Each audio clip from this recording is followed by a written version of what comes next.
उपटन समान किसी लेप की आवश्यकता है, जिससे जघन और मनु जब उसे मेरी देह पर मले तो वो उपटन उनके स्पर्श को मेरी त्वचा तक पहुंचने से रोक दे।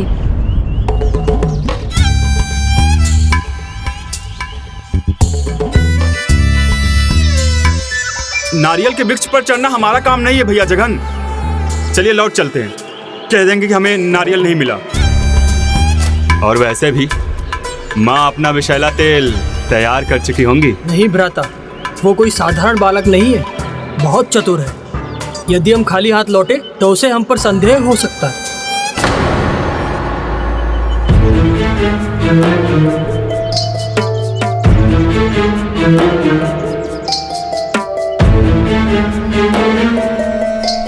कहीं ऐसा ना हो जो प्रभु ढूंढ रहे हैं वो उन्हें ना मिले और वो दोनों दुष्ट लौट आए।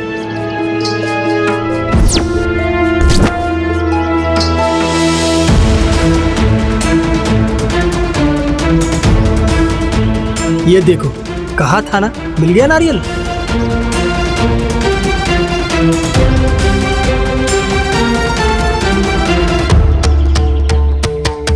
यहाँ तो मुझे कहीं उपटन दिखाई नहीं दे रहा, तो फिर उपटन कहाँ से लाऊं? नमस्ते शरण्ये शिवे तानुकंपे। माँ शक्ति। प्रणाम माता। पुत्र विनायक, तुम्हारी माता अदिति की ममता और तुम्हारी मातृ भक्ति देखकर मैं अत्यंत प्रभावित हूँ। कहो पुत्र, मैं तुम्हारी क्या सहायता कर सकती हूँ? माता, मुझे एक महत्वपूर्ण कार्य के लिए कुछ उपटन की आवश्यकता है। मुझे उपटन देने की कृपा कीजिए। बस पुत्र, इतनी सी बात? अब भी देती हूँ।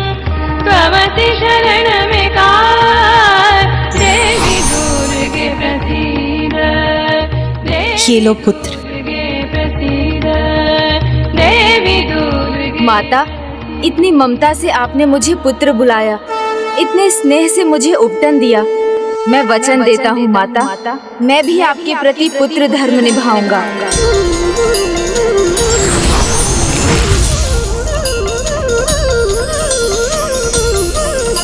द्वापर युग में मैं आपके उपटन से आपका पुत्र बनकर आऊंगा। मेरे उस रूप में मुझे गणेश के नाम से जाना जाएगा और माता अदिति के समान आपकी भी ममता का सुख प्राप्त करूंगा। और माता, आपको भी उस अपार ममता के अनुभव का आनंद मिलेगा ना? हाँ पुत्र, वचन दिया है तो अवश्य उसे निभाना भी। तुम्हारी ये माँ तुम्हारी प्रतीक्षा करेगी। अब जाओ पुत्र, जाकर अपना कर्तव्य निभाओ और अपने कार्य में सफलता प्राप्त कर शीघ्र मेरे पुत्र बनकर मेरे पास लौटो पुत्र।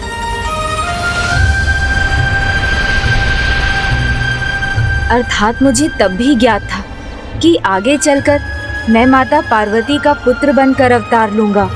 अब दूसरा वचन जो मैंने विनायक के रूप में माता अदिति को दिया था कि मैं एक बार उनसे मिलने अवश्य आऊंगा। परंतु उससे पहले आपको विनायक की कथा संपन्न करनी होगी प्रभु। अवश्य मूषक जी।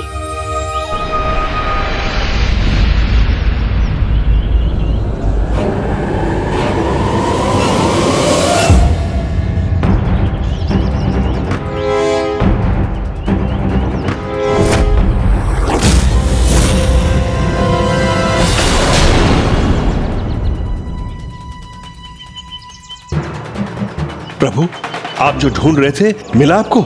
मिल गया नारियल। अतिथि को निराश करना हमारे स्वभाव में नहीं है।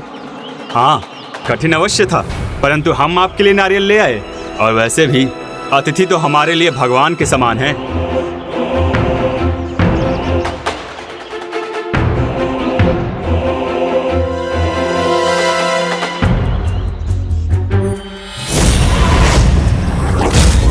तेल की कटोरी खाली है और माँ भी दिखाई नहीं दे रही हैं। हमारी माँ कहाँ है? मैं थका हुआ था ना, तो आपकी माता की इच्छा हुई मेरे शीश की मालिश कर दें। फिर मुझे ये तेल समर्पित कर वो चली गईं। अद्भुत। प्रभु ने असत्य भी नहीं कहा और इन दोनों को ज्ञात भी नहीं होने दिया कि उनकी माँ कहाँ गई।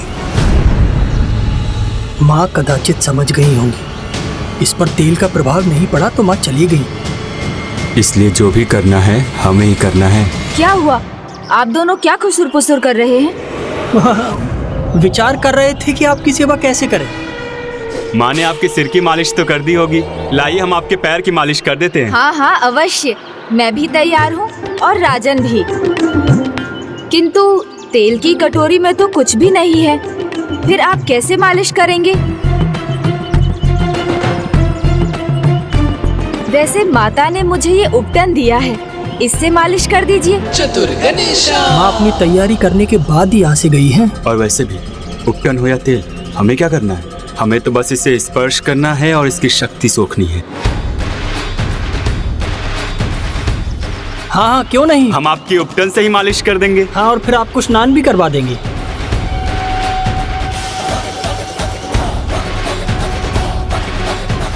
हाँ, अब आपके पैरों की थकान मिटाने की बारी है, आइए।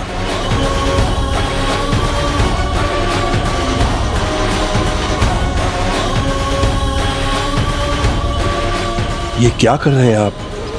इन्हें अपना स्पर्श क्यों करने दे रहे हैं?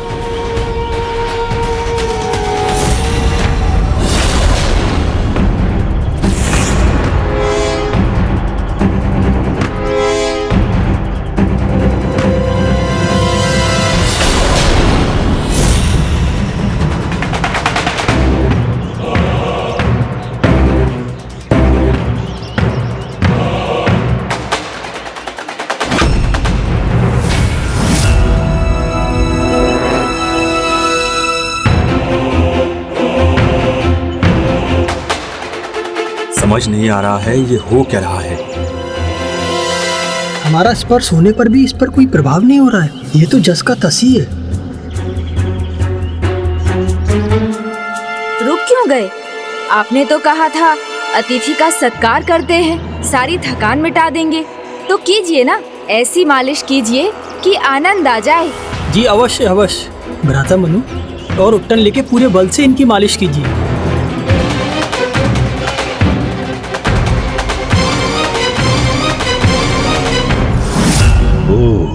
अब समझा, ये है विनायक की युक्ति। उपटन की एक परत रहेगी तो ये दोनों कुछ भी कर लें, प्रभु की त्वचा तक नहीं पहुंच सकेंगे।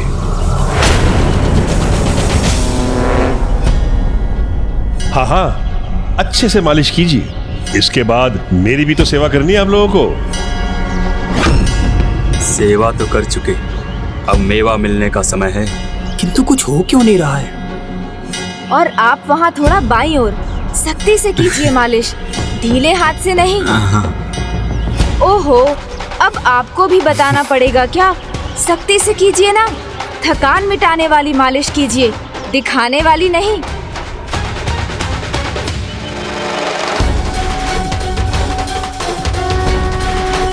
आहा, अब आनंद आया।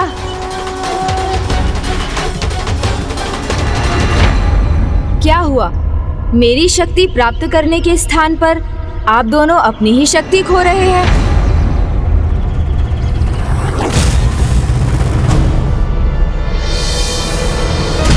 इसमें चकित होने की क्या बात है? यही योजना थी ना आप दोनों की? इसको ज्ञात था। अर्थात ये हमारे साथ क्रीड़ा कर रहा था और हमसे अपनी मालिश करवाए जा रहा था। ए बालक, हमारी माता कहाँ है? तूने उनके साथ क्या किया? मैंने कुछ नहीं किया। हाँ, पर मैंने उन्हें सत्य का आभास अवश्य कराया, और जिसे अपने पाप कर्मों का आभास हो जाता है और जो शरणागत हो जाता है वो क्षमा का अधिकारी हो जाता है। मैं धूम्राक्ष पुत्र जगन हूँ, इतनी सरलता से हार स्वीकार नहीं करूँगा। और मेरा तो स्वभाव ही है, मैं पराजित होता नहीं, करता हूँ।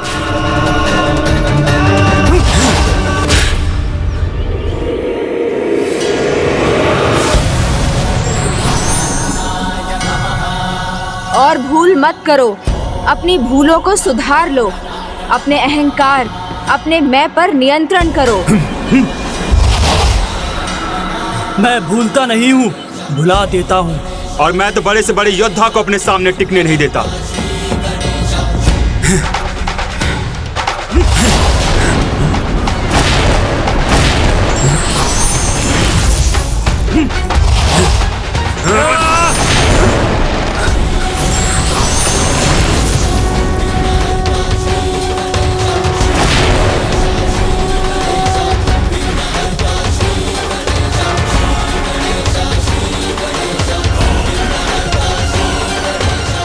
इसी नारियल से आघात करेंगे।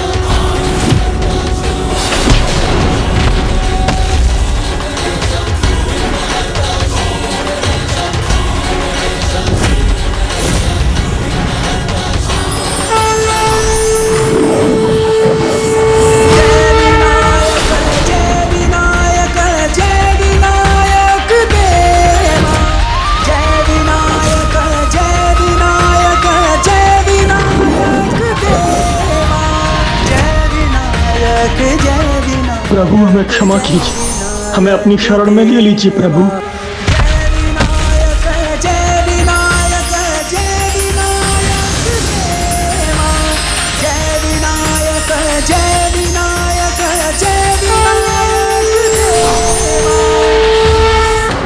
आप असाधारण हैं, अद्भुत हैं। मुझे विश्वास है आप दिव्य शक्ति हैं, इसीलिए महर्षि कश्यप ने आपको मेरे साथ भेजा है। मैंने तो पहले ही कहा था राजन, मुझ पर विश्वास रखिए। अब मैं आप पर कभी विश्वास नहीं खोऊंगा, ये मेरा वचन है आपसे। विश्वास केवल शब्दों से नहीं, अपने प्रभु के प्रति सच्ची निष्ठा और भक्ति से व्यक्त होता है, और जिन्हें अपने भगवान पर अटूट विश्वास होता है उन्हें सदा मुक्ति मिलती है। किंतु प्रभु, ये दोनों तो महादुष्ट और महापापी थे, फिर आपने इन्हें मुक्ति क्यों दी? क्योंकि इन्होंने भी एक बड़ा कार्य किया। बड़ा कार्य? किसी भी कारण से की हो, किंतु इन्होंने मेरी सेवा तो की ना, और फिर मेरे चरणों पर नारियल भी चढ़ाया। कदाचित आपको नारियल चढ़ाने का महत्व नहीं ज्ञात। मैं बताता हूँ। व्यक्ति का मैं यानी उसका अहंकार नारियल का बाहरी कठोर भाग है, और यही उसकी पहचान बन जाती है। नारियल के भीतर का जल उसकी कामनाओं और वासनाओं का प्रतीक है, और जिसका प्रतीक नारियल का कोमल उज्जवल गूदा है, वो मनुष्य का सबसे पवित्र भाग स्वयं परमात्मा द्वारा रचित होता है, एवं उसके अंतर का गूढ़ भाग उसकी आत्मा और परमात्मा का एकाकार स्वरूप है।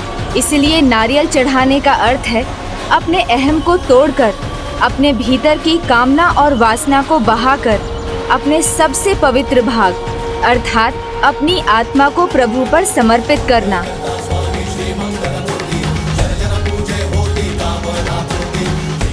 और जब स्वयं का समर्पण हो जाए, फिर जो शेष बचता है वो प्रभु का प्रसाद ही तो होता है, जिसको संपूर्ण मानव जाति के साथ बांटा जाता है।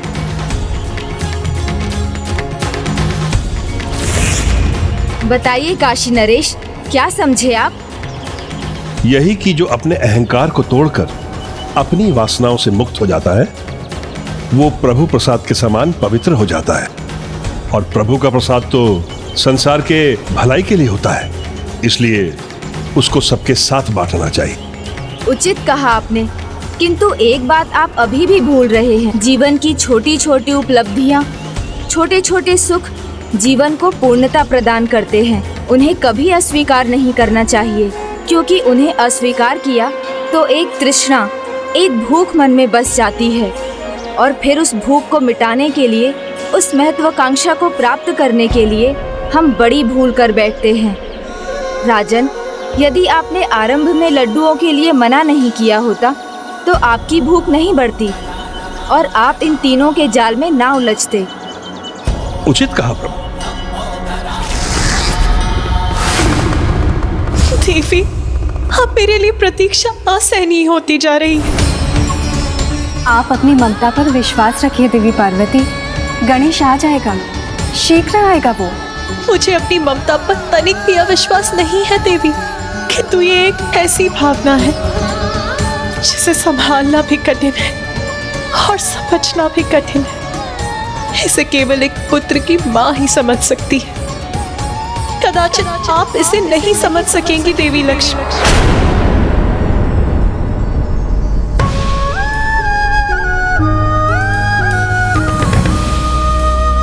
कदाचित आप उचित कह रही है देवी, परंतु अभी तो आपको स्वयं को समझाना होगा। थोड़ी सी प्रतीक्षा करनी होगी आपको, क्योंकि अभी तो गणेश अपने पूर्व अवतार को लेकर अपनी सभी जिज्ञासाएं शांत कर रहा होगा।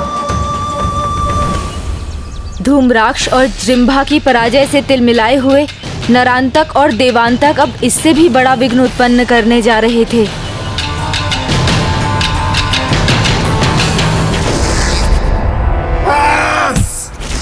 कोई युक्ति नहीं चलेगी, स्वयं जाऊंगा मैं। भ्राताश्री, युक्ति और शक्ति में तो ये पूर्ण पारंगत है, किंतु क्या ये छल का सामना कर सकेगा?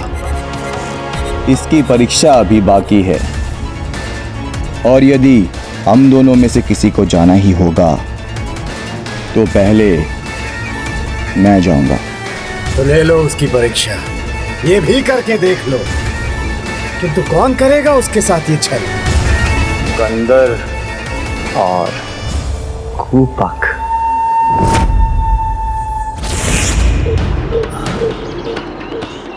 बहुत प्यास लग रही है, जल कहीं दिखाई नहीं दे रहा।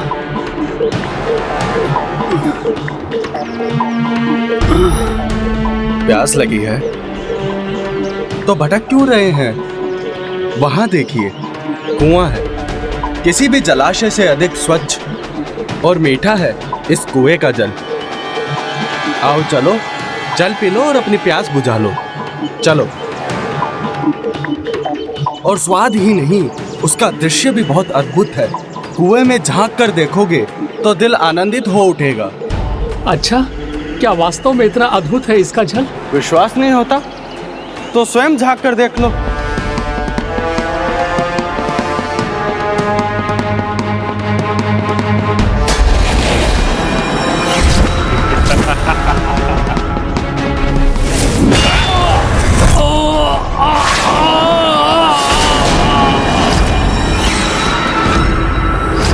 वाह कंदर, वाह, आनंद आ गया। हाँ कंदर, छल करना तो कोई तुमसे और खूपक से सीखे। प्रणाम प्रभु। प्रभु, आप यहाँ क्यों आए? यदि हमारे लिए कोई कार्य था तो हमें बुला लेते। कार्य है कंदर, एक अत्यंत महत्वपूर्ण कार्य है जो तुम दोनों को शीघ्र करना है। बस आप आदेश दीजिए प्रभु। प्रभु, धूप का ताप थकान को बढ़ा रहा है, चलना भी बहुत कठिन हो रहा है प्रभु।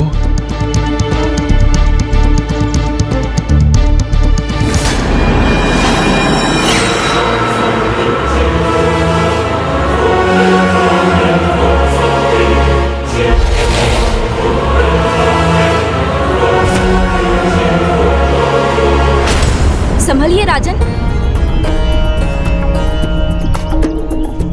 अब तो विश्राम के बाद ही चला जाएगा प्रभु। मुझे प्यास भी लगी है, थोड़ा जल चाहिए विनायक।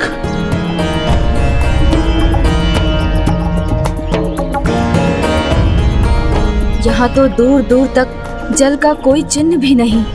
राजन, थोड़ा प्रयास कीजिए, आगे चलिए, कदाचित मार्ग में कहीं जल मिल जाए। अच्छा प्रभु, चलिए।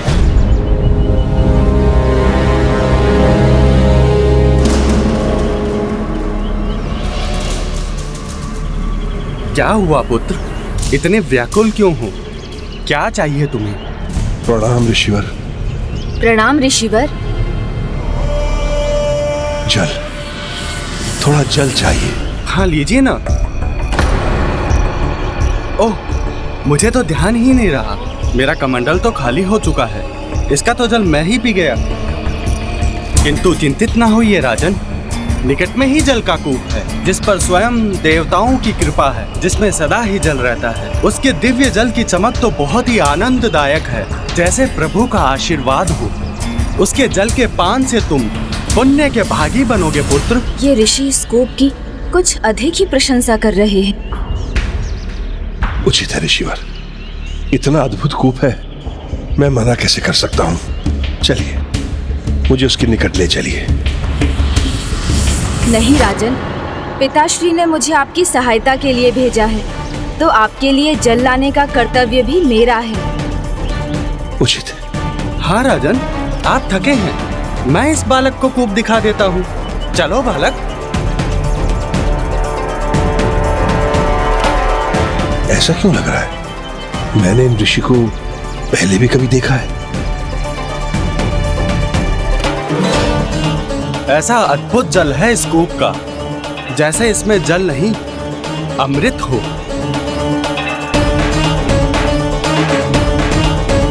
कौन है ये ऋषि?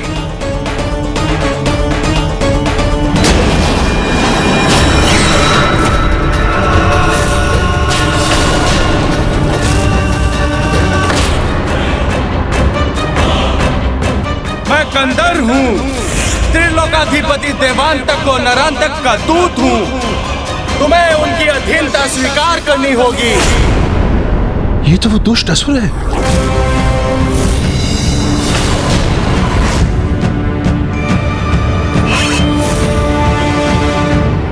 प्रभु सावधान हो जाइए।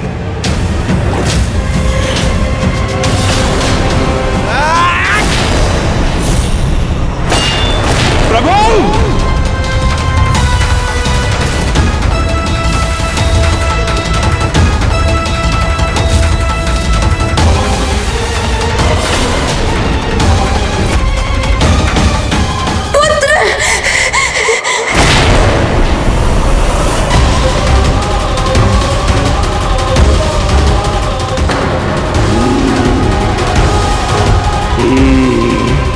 कूप नहीं, आसुरी छलता ये। किंतु आश्चर्य है प्रभु, आपकी दृष्टि में भी नहीं आया, आप भी इसमें उलझ गए। क्या हुआ काशी नरेश? तुम्हारा रक्षक तो स्वयं अपनी रक्षा की गुहार लगा रहा है। दुष्ट असुर, ये कैसा पाप किया तूने? पाप क्या पुण्य क्या, सब हार और जीत पर निर्भर करता है काशी नरेश। और यहाँ हमारी जीत हुई है और तुम उस बालक को अब कभी नहीं देख सकोगे।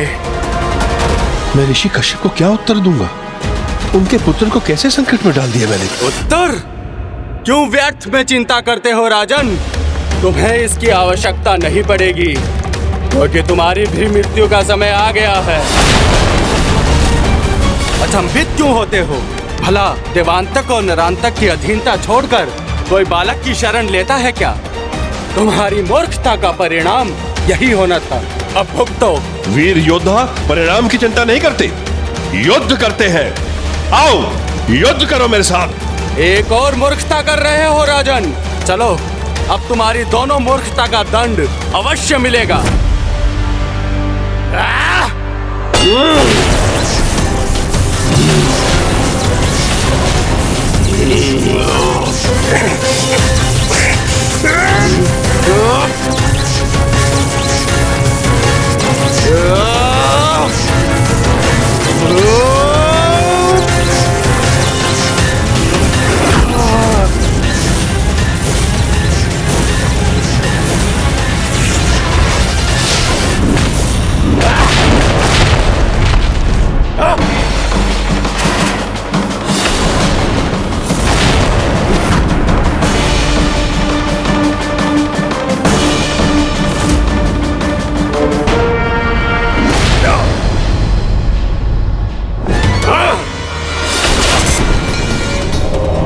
विजयी योद्धा का धर्म है राजन। इसका उदाहरण अब मैं दूंगा। तुम्हारे निशस्त्र होने पर भी रुकने की मूर्खता नहीं करूंगा।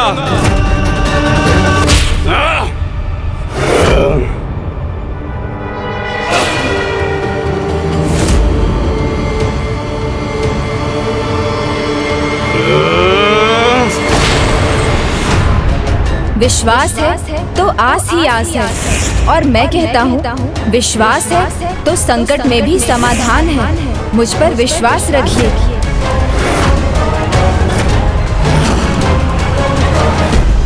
विनायक, विनायक, विनायक।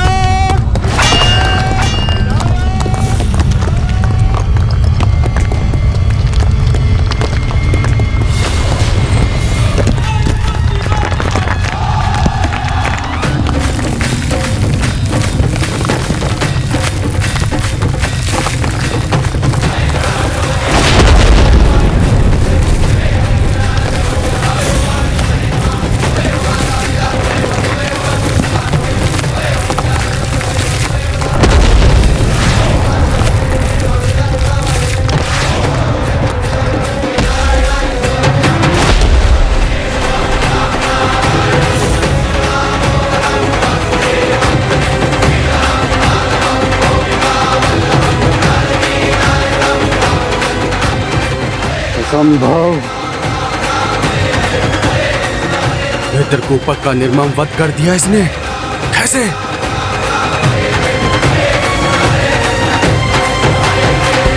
सत्य है, विश्वास है तो आस है, और आस है तो श्वास है। विश्वास की पतवार से जीवन की नैया बड़े बड़े भंवर से निकल आती है राजन। बस आपको मुझ पर विश्वास रखना है।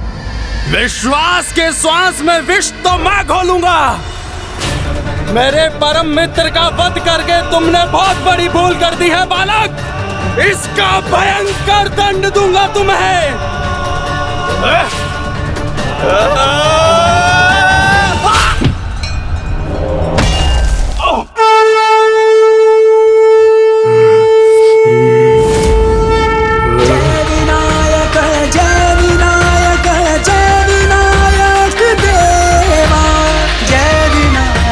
अद्भुत।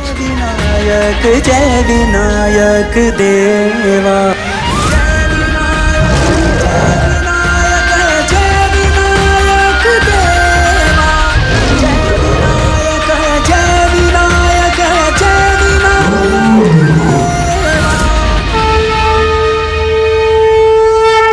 तुम विनायक जी को प्रणाम कर रहे हो कंदर? तो क्या तुमने पराजय स्वीकार कर ली?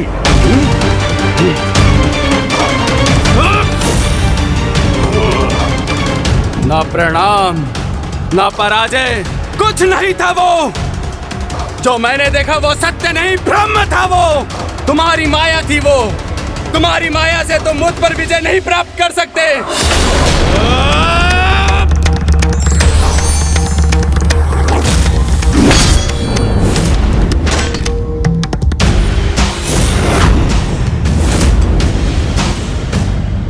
निशस्त्र योद्धा पर वार करने वाले पराक्रमी नहीं, भीरू होते हैं, और ये तो धर्म के विरुद्ध भी है। इसलिए उठो असुर, अपना अस्त्र उठाओ।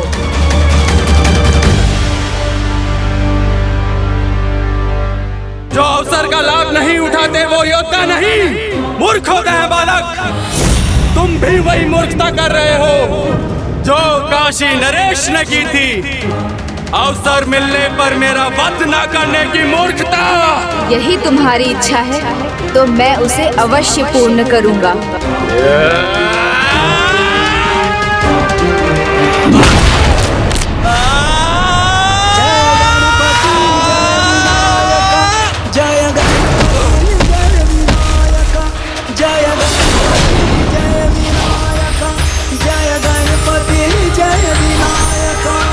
अद्भुत।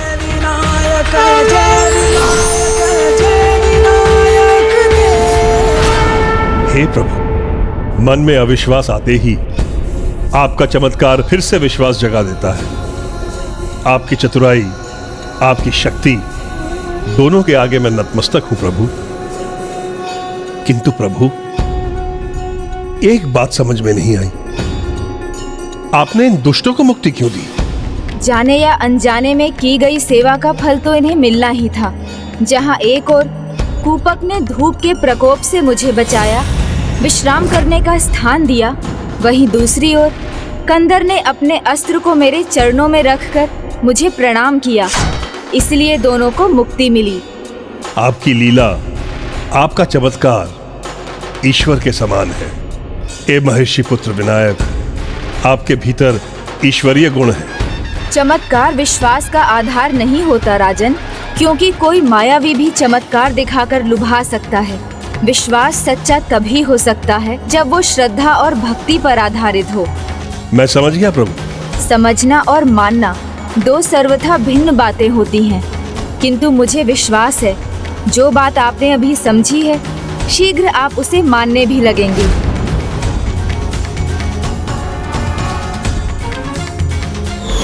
ये आप क्या कह रहे हैं प्रभु? ये मैं नहीं समझ सका। उचित समय आने पर आप सब समझ जाएंगे।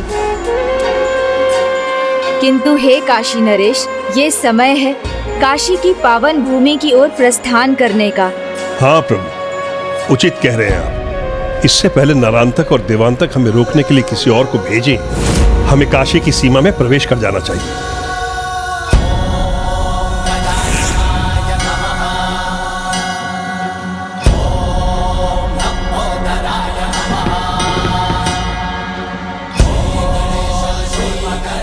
काशी तो हमारे सामने है। जिस प्रकार बिना ईश्वर के भक्ति नहीं की जा सकती, उसी प्रकार बिना भक्त की भक्ति के भी कोई ईश्वर नहीं हो सकता। भक्त के मन की भक्ति ही ईश्वर की शक्ति होती है। भक्त का अटूट विश्वास ही उसे ईश्वर बनाता है।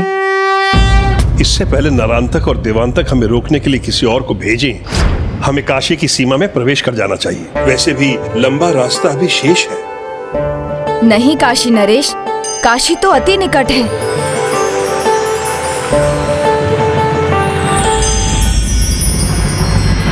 हाँ प्रभु, मुझे तो लगा था कि हम मार्ग भटक गए, लेकिन हम तो काशी पहुंच गए। मैंने कहा था ना राजन, लक्ष्य पर स्थिर रहने वालों को मार्ग स्वयं मिलता जाता है। हाँ प्रभु। किंतु जो लक्ष्य प्राप्ति के लिए अधर्म का मार्ग अपनाते हैं, उनका विनाश ही उनका लक्ष्य बन जाता है, जिसकी ओर वो निरंतर बढ़ते जाते हैं। चलिए राजन।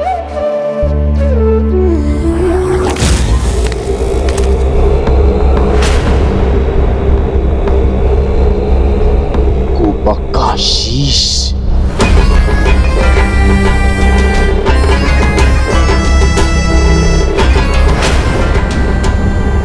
अंदर भी नहीं रहा। बस अब बहुत हुआ नारांतक, अब और नहीं सहेंगे हम। उस उद्दंड बालक को रोकना भी होगा और टोकना भी होगा।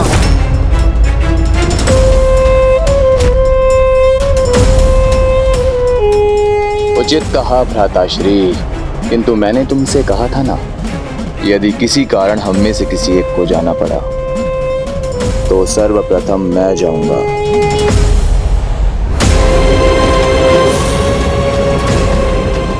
दंड के भागी तो वो दोनों हैं, वो बालक भी और काशी नरेश भी।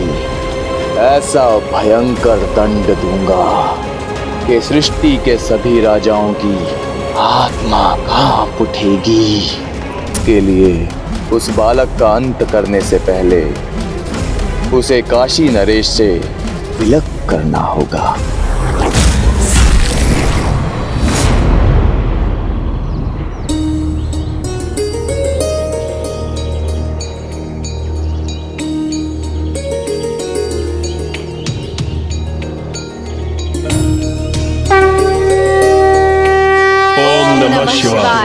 हर हर महादेव।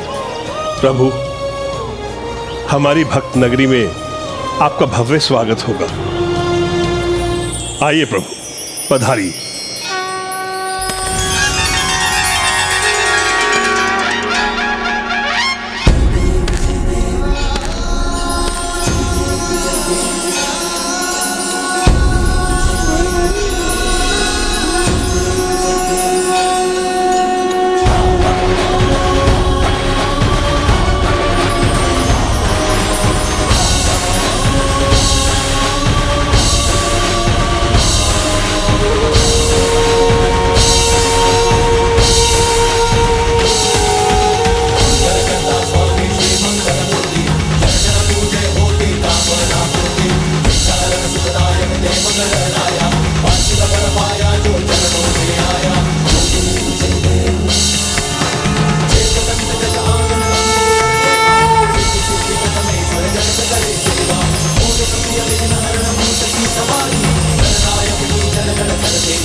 प्रभु, एक क्षण के लिए तो ऐसा आभास हुआ जैसे आप साक्षात मेरे सामने हो, मुझे दर्शन देने आए हैं।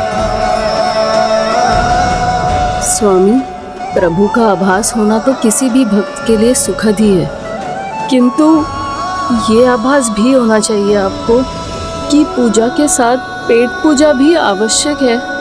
इसीलिए अब आप दिन में स्वप्न देखना बंद कीजिए और कुछ धनार्जन के बारे में भी विचार कीजिए। भाग्यवान, भक्त पर अविश्वास उचित नहीं, न भ्रम था न स्वप्न था, सत्य था मेरा आभास। और भगवान तो कहीं भी कभी भी आ जा सकते हैं, तो अपने भक्त को अपने होने का आभास नहीं करवा सकते। मैं कहता हूँ भगवान आ सकते हैं, बस भक्त की भक्ति में सच्चाई और प्रभु के प्रति अटूट विश्वास होना चाहिए।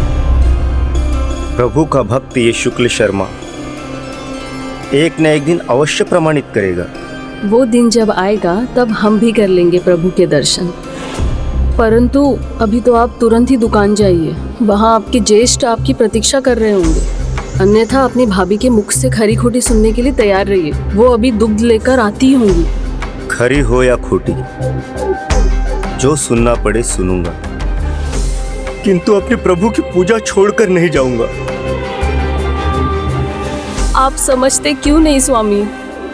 यदि आपको आज दुकान में जाने के लिए देर हुई तो भैया भाभी आपको भोर में और शीघ्र दुकान जाने के लिए कहेंगे, तो आप सुबह पूजा कैसे कर सकेंगे? ये तो और भी अच्छा होगा। मैं शीघ्र उठूंगा, फिर पूजा भी समय पर होगी। ना धर्म से मुख मोड़ूंगा और ना ही कर्म से।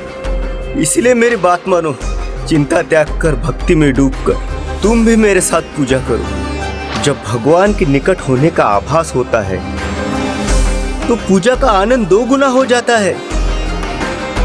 प्रभु ऐसी ही कृपा बनाए रखना। काशी नरेश की जय, महर्षि कश्यप पुत्र महोत्कट विनायक की जय, काशी नरेश की जय, महर्षि कश्यप पुत्र महोत्कट विनायक की जय, काशी नरेश की जय, महर्षि कश्यप पुत्र महोत्कट विनायक की जय, काशी नरेश की जय, महर्षि कश्यप पुत्र महोत्कट विनायक की जय, काशी नरेश की जय, महर्षि कश्यप पुत्र महोत्कट विनायक की जय, काशी नरेश की जय, महर्षि कश्यप पुत्र महोत्कट विनायक की जय, महर्षि कश्यप पुत्र महोत्कट विनायक की जय।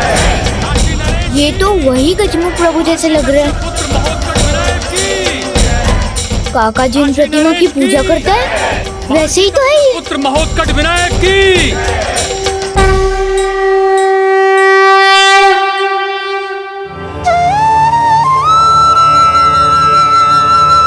देखो प्रिय, इनके मुख के तेज को देखकर ऐसा नहीं लग रहा है जैसे प्रभु हमारे नगर में हो, यहीं हमारे समीप हो।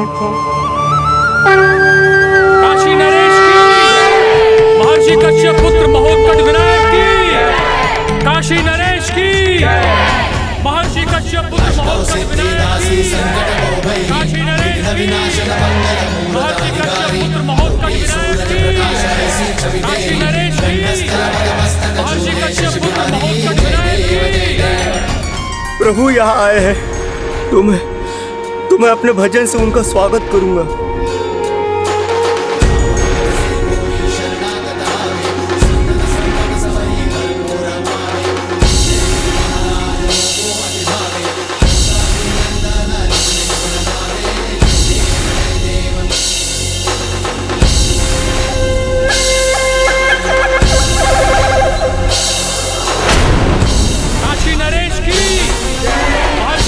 पुत्र महोत्कट विनायक की, काशी नरेश की।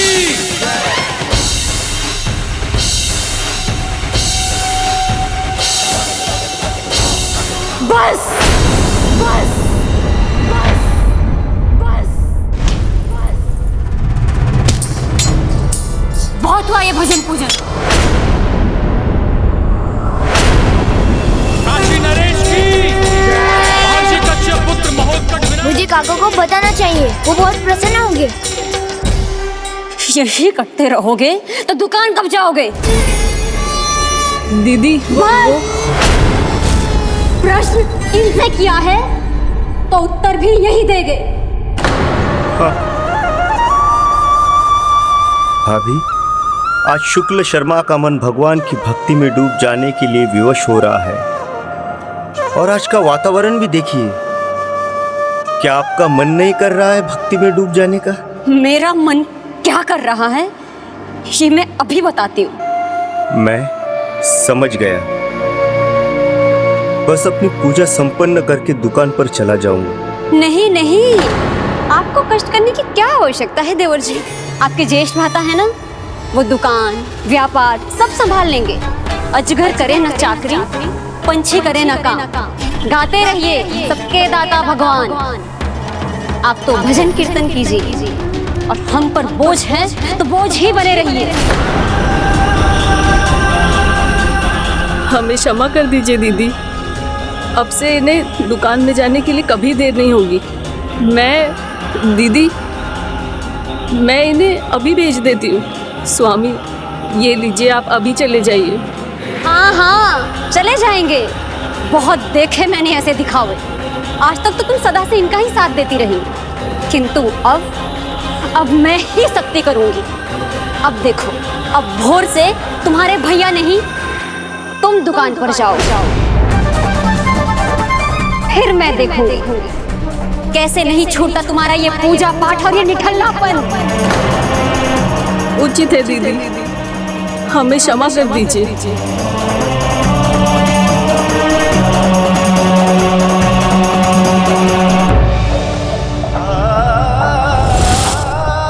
इतना कुछ कह दिया फिर भी निर्लज बनकर खड़े हो।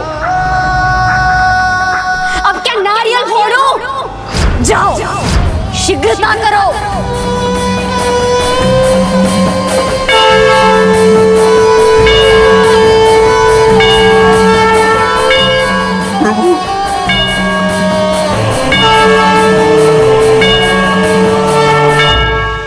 काका काका काका, एक अद्भुत सूचना है आपके लिए। आप सुनेंगे तो चकित हो जाएंगे।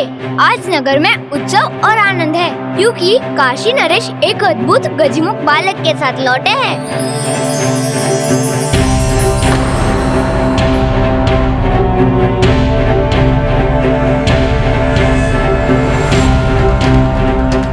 गजमुख अर्थात क्या वो ऐसे दिखाई देते हैं? हाँ हाँ ऐसे ही, इन्हीं प्रतिमा के समान जिनकी हम पूजा करते हैं। अद्भुत तेज है उनके मुख पर और अत्यंत सुंदर छवि है उनकी। आज उन्हें देखकर मुझे भी आपकी जैसी भक्ति का अनुभव हुआ। सभी नगरवासी उनकी जय जयकार कर रहे हैं। उन्हें महत्कट विनायक के नाम से पुकार रहे हैं। उन्हें महत्कट विनायक के नाम से पुकार रहे हैं।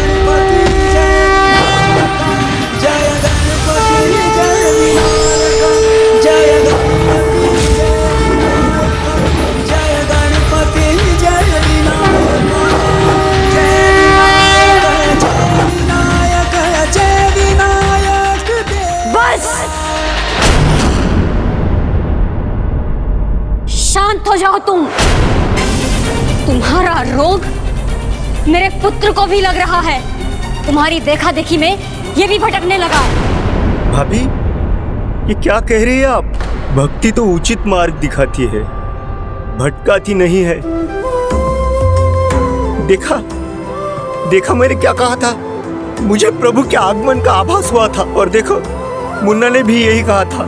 स्वयं गजमुख विनायक हमारे यहाँ पधार रहे हैं। वो यही है, यहाँ हमारे नगर में।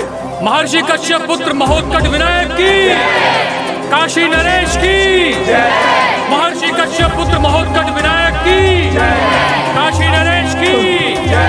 भाभी क्षमा कीजिए भाभी, आज एक भक्त को भक्ति में खो जाने दीजिए। एक भक्त को जो करना है वो मुझे करने दीजिए भाभी। आज मुझे अपने प्रभु का दर्शन कर उन्हें अपने घर आने का आमंत्रण देना है। ओह, तो ढूंढ लिया उपाय फिर से कार्य पर नहीं जाने का? नहीं भाभी, ऐसा नहीं है। ये तो मेरे हृदय की भक्ति की पुकार है। बस अब भाभी मुझे जाने दीजिए भाभी। भैया प्रभु ने मेरी सुन ली, वो आ रहे हैं, अपने भक्त को दर्शन देने आ रहे हैं। अब मैं उन्हें आमंत्रित करने जा रहा हूँ। कहीं नहीं जाओगे तुम मेरे साथ दुकान चलोगे। भैया मुझे जाने दीजिए, मेरे प्रभु आए हैं। वो महाराज के साथ आए हैं। राजा है वो, उनके अनेक अतिथि होते हैं। तो क्या प्रत्येक अतिथि को तुम्हारा भगवान मान लूं क्या मैं? नहीं, वो गजमुख कोई और नहीं, मेरे प्रभु ही है। एक भक्त का हृदय कभी झूठ नहीं कहता। भैया मुझे जाकर उन्हें भोजन का आमंत्रण देने दीजिए। जब वो आएंगे तो आपको भी विश्वास हो जाएगा। मुझे विश्वास हो गया है तुम भक्ति की आड़ में अपना हालत छुपा रहे हो। क्या ये सब भगवान निमंत्रण, वो यहाँ पे आएंगे? मैं मूर्ख नहीं हूँ। आएंगे ना भैया। जब वो एक भक्त की गुहार सुनकर काशी तक आ गए तो अपने घर भी आएंगे। कश्यप पुत्र महोत्कट विनायक की भैया काशी नरेश भैया मुझे जाने दीजिए भैया। मेरा विश्वास कीजिए। मैं बुलाऊंगा तो वो अवश्य आएंगे। मुझे जाने दीजिए। महर्षि कश्यप पुत्र महोत्कट विनायक की काशी नरेश की महर्षि कश्यप पुत्र महोत्कट विनायक की काशी नरेश की महर्षि कश्यप पुत्र महोत्कट विनायक की काशी नरेश की महर्षि कश्यप पुत्र चलिए मान लिया भगवान है वो आपके, पर काशी तो नगरी ही भक्तों की है। तो आपको लगता है कि इन भक्तों की नगरी में आप ही उनके सबसे बड़े भक्त हो। निमंत्रण देना है। भाभी भक्ति में छोटा या बड़ा कहाँ होता है। बड़ी तो बस भक्त की आस्था होती है, बड़ा भक्त का विश्वास होता है। मैं बुलाऊंगा तो प्रभु अवश्य आ जाएंगे और मैं ये आपको प्रमाणित कर दूंगा। तो जाओ आज प्रमाणित कर ही दो। हम भी तो देखें तुम जैसे निठल्ले से कौन भेंट करने आता है, वो भी साधारण व्यक्ति नहीं, स्वयं महाराज की अतिथि, वो भी काशी नरेश का राजभवन छोड़ के तुम जैसे साधारण व्यक्ति के यहाँ पे। तो जाओ।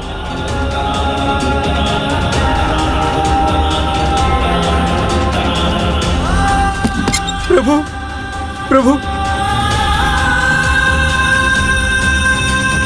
प्रभु प्रभु महर्षि कश्यप पुत्र महोत्कट विनायक की काशी नरेश की महर्षि कश्यप पुत्र महोत्कट विनायक की काशी नरेश की महर्षि कश्यप पुत्र महोत्कट विनायक की काशी नरेश की महर्षि कश्यप पुत्र महोत्कट विनायक की महर्षि कश्यप पुत्र महोत्कट विनायक की काशी नरेश की महर्षि कश्यप पुत्र महोत्कट विनायक की।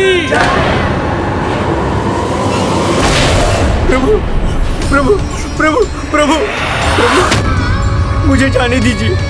प्रभु यहाँ देखिए आपका भक्त है। ये राजभवन है, अनुमति के बिना तुम प्रवेश नहीं कर सकते। मैं यूं जाऊंगा, आमंत्रण दूंगा और लौट जाऊंगा। दर्पण में अपना मुखड़ा देखा है? चला है प्रभु को आमंत्रित करने। प्रभु भक्त का मुख नहीं देखते, उन्हें तो मोह है बस भक्ति का। प्रहरी जी मुझे अंदर जाने दीजिए। प्रहरी जी प्रभु को भाई या ना भाई, हमें तुम्हारा मुखड़ा नहीं भाया। चले जाओ यहाँ से, फिर लौटे तो देखना। और हाँ, तुम्हारे प्रभु को तुमसे मिलना होगा तो स्वयं चले आएंगे तुम्हारे मन की पुकार सुनकर। बड़े ज्ञानी है प्रहरी जी, कितने ज्ञान की बात कह गए। प्रभु तो सबके मन की बात जानते हैं, तो मेरे मन की पुकार सुनकर मुझसे भेंट करने अवश्य आएंगे।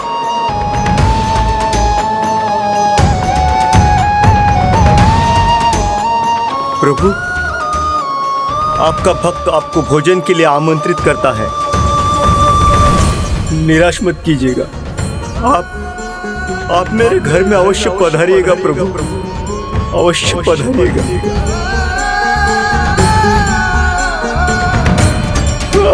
आप पधारेंगे ना प्रभु? आप पधारेंगे ना प्रभु? आप पधारेंगे ना प्रभु?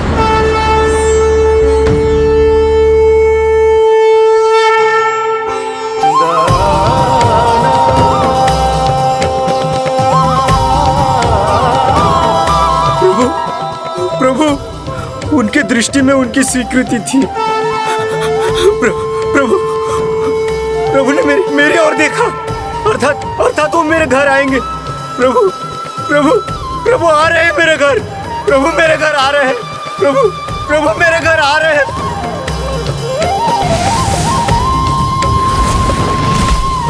अद्भुत भक्ति थी आपके भक्त शुक्ल शर्मा में प्रभु। तो क्या आपने प्रभु विनायक रूप में उसकी भक्ति का पुरस्कार उसे दिया? क्या आप उसके घर भोजन करने गए? मूषक जी, भक्त की भक्ति और माता की ममता में इतनी शक्ति होती है कि उनके सामने तो भगवान को भी झुकना पड़ जाता है और भगवान एवं भक्त की प्रतीक्षा अब शीघ्र समाप्त होने वाली थी।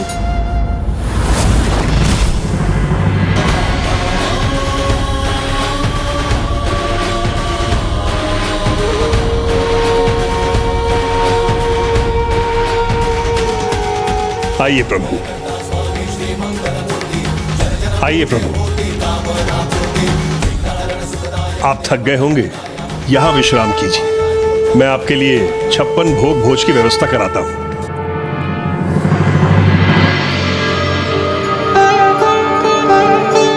अतिथि के सत्कार में कोई कमी नहीं आनी चाहिए, शीघ्रता कीजिए।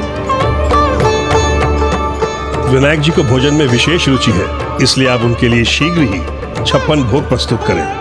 और हाँ, मोतीचूर के लड्डू अवश्य बनाइएगा। प्रभु ने मुझे देखा, मेरा निमंत्रण स्वीकार किया। प्रिय, प्रभु ने आशीष दिया है मुझे। प्रभु अवश्य आएंगे। अब ऐसी खड़ी मत रहो प्रिय, जाओ उनके लिए भोजन तैयार करो। स्वामी, प्रभु के लिए क्या बनाऊं? तो जो पकवान बना सकती हो बनाओ।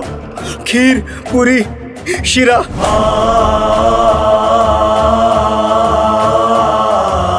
मैं अभी देखती हूँ स्वामी, रसोई घर में क्या है और मैं क्या बना सकती हूँ। हाँ, जाओ जाओ। वाह वाह वाह, अति उत्तम। अब प्रभु के लिए पकवान भी बनेंगे, मीठे मीठे। कदापि नहीं, जब तक मैं जीवित हूँ इस घर के अनाज का एक भी दाना व्यर्थ नहीं होने दूंगी।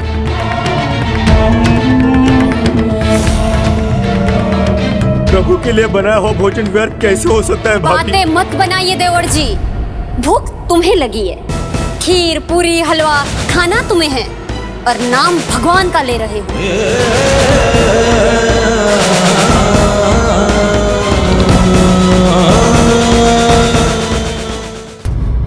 भैया, भाभी को आप ही समझाइए ना।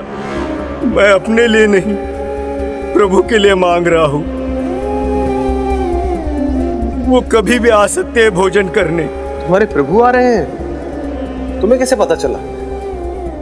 उन्हें स्वयं बताया या फिर तुमने सोच लिया? उत्तर दो। तुम्हारी उनसे बात हुई? नहीं हुई ना? मुझे तो ऐसा लगता है कि तुम वहां तक पहुंच ही नहीं पाए। मिलना तो बहुत दूर की बात है। मिल तो नहीं सका, मुझे प्रहरियों ने रोक दिया था। किंतु वही तो, मुझे तो पहले से ही ज्ञात था। तुम जैसे निठल्ले से प्रभु क्यों मिलेंगे? खीर, पूरी, हलवा का तुम्हें लालच था तो भगवान को भोजन कराने लगे। ये कैसे भ्राता है स्वामी आपके? काम के न काज के, बस शत्रु है अनाज के। भैया, प्रभु तो अंतर्यामी है। वो मेरे मन का भाव समझ गए, मेरी ओर देखा, अर्थात मेरा निमंत्रण स्वीकार किया। तो उन्होंने मेरे मन की सुन ली होगी, है ना? मुझे अनाज का भंडार चाहिए, मुझे बहुत सारा धन चाहिए, मुझे बहुत सारा धन चाहिए जिसमें तुम जैसे निठल्ले भाई का मैं बोल उठा सकूं। बहुत बड़ा घर चाहिए, राजभवन जैसा, जिसमें मैं तुम्हें रख सकूं। नहीं, ये तुम्हारे भगवान करेंगे, ये तुम्हारे भगवान करेंगे। किंतु मैं तो बस प्रभु को यहाँ बुलाकर उनकी आवाभगत करना चाहता था। खीर पूरी नहीं तो एक व्यंजन बने, इतना अनाज तो दे ही दो। भाभी, आज कुछ तो दे ही दीजिए, जिससे प्रभु यहाँ भोजन किए बिना ना लौटे। कल से भले आप हमें भूखा रखिए।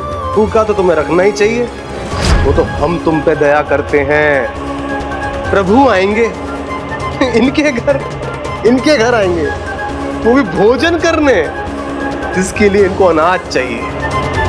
भक्त के विश्वास को प्रभु कभी ठेस नहीं लगने देंगे। वो अवश्य आएंगे। मुझे तो प्रभु का स्वागत करना है। अतिथि का स्वागत करना ये तो सौभाग्य की बात है, किंतु जो अतिथि हमारे यहाँ आ रहा है वो योग्य है भी या नहीं, ये जानना तो अनिवार्य है ना? क्यों महाराज? किसने मेरे विश्वास और मेरे अतिथि की योग्यता पर प्रश्न करने का दुस्साहस किया है।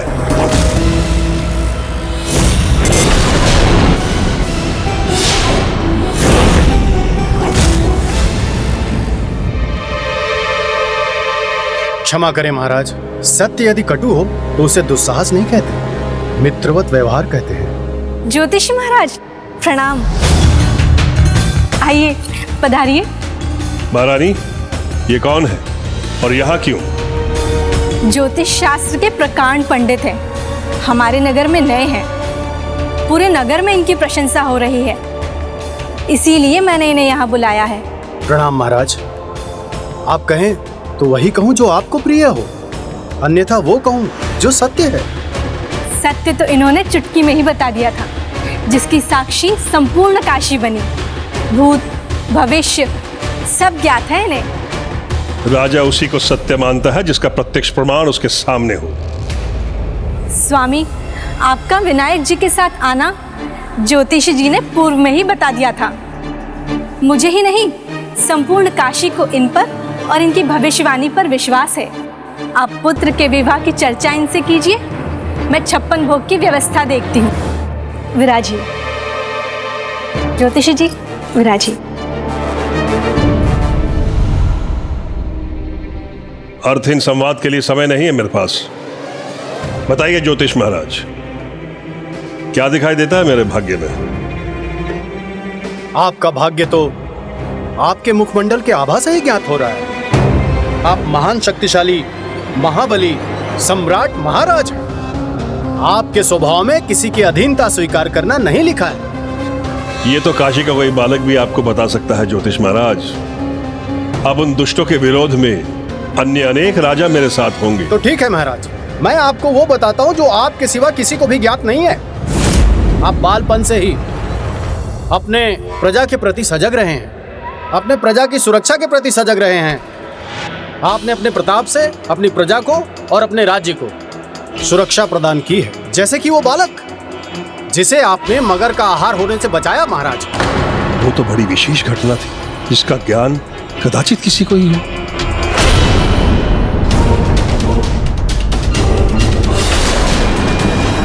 आपकी भुजा पर यह चिन्ह उसी घटना के बाद का है ना? और जब आप युवराज बने तो आपने अपनी राज्य की सुरक्षा के लिए 2 भयंकर असुरों का वध किया। ज्योतिष जी, अपने वचनों से आपने स्वयं को प्रमाणित कर दिया है। अब आप वो कहिए जो आप कहने के लिए आए हैं। बताइए, हमारे भविष्य के गर्भ में क्या छिपा है? मुझे वो दिखाई दे रहा है महाराज जो सबको दिखाई दे रहा है। मेरे मन में भी वही प्रश्न कौंध रहा है जो सबके मन में है। आप कितने शक्तिशाली राजा हैं, उसके बाद भी आपको एक साधारण से बालक की सहायता की आवश्यकता पड़ गई। अपने पुत्र के रक्षक की चिंता में आप इतने विचलित हो गए। आपको तो ज्ञात है ज्योतिष जी, मेरे शत्रु नरांतक और देवांतक अत्यंत भयंकर हैं। इसलिए ऋषिपुत्र विनायक यहाँ मेरी और काशी की रक्षा के लिए आए। असाधारण क्षमता, रक्षक बन सकती है तो भक्षक भी बन सकती है महाराज। असाधारण तो है ऋषिपुत्र विनायक, दिव्य है। मुझे तो उनमें प्रभुत्व की झलक दिखाई देती है। जिनमें आपको प्रभुत्व की झलक दिखाई देती है, मुझे उनमें षड्यंत्र दिखाई देता है। मुझे उनमें षड्यंत्र दिखाई देता है। मुझे उनमें षड्यंत्र दिखाई देता है। भैया भाभी, प्रभु की प्रभुता और दिव्यता पर संदेह करना सर्वथा अनुचित है। वो अवश्य आएंगे। कहीं ऐसा तो नहीं आपका विश्वास वो आस है जिसमें विष का वास है? वो बालक जिसकी शक्ति बड़े बड़े असुरों को झुका दे, उसका झुकाव कहाँ है? ये ज्ञात करने का प्रयास किया आपने? ऋषि कश्यप के आश्रम से यहाँ के मार्ग में जो हुआ, क्यों हुआ? इस पर विचार किया आपने? ये धूल और धूम का बवंडर अचानक कैसे प्रकट हो गया?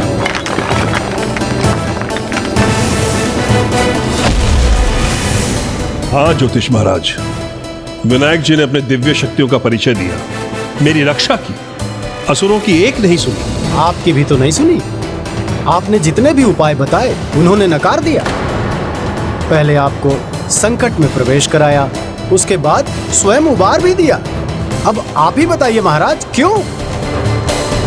क्या होने वाला है उन्हें पहले से ही ज्ञात कैसे था? अंतर्यामी है वो, सर्वव्यापी है वो। भक्त कुछ कहे ना कहे, परंतु उसकी हृदय की पुकार प्रभु स्वतः ज्ञात कर ही लेते हैं।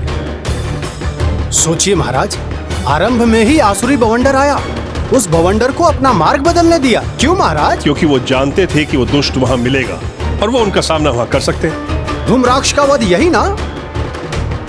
वहीं से आपको उन पर विश्वास हुआ। धूम्राक्ष जैसे असुर के पास दिव्य अस्त्र प्राप्त था।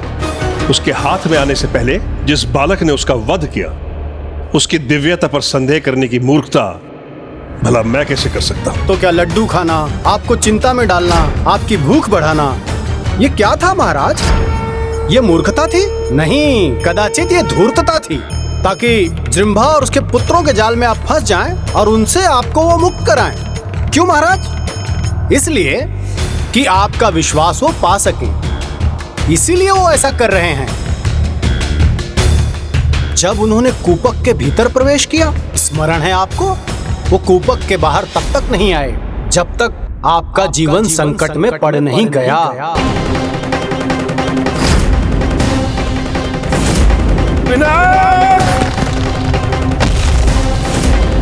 उन्होंने ऐसा किया आपका विश्वास पाने के लिए। तो क्या ये सब विनायक का षड्यंत्र था?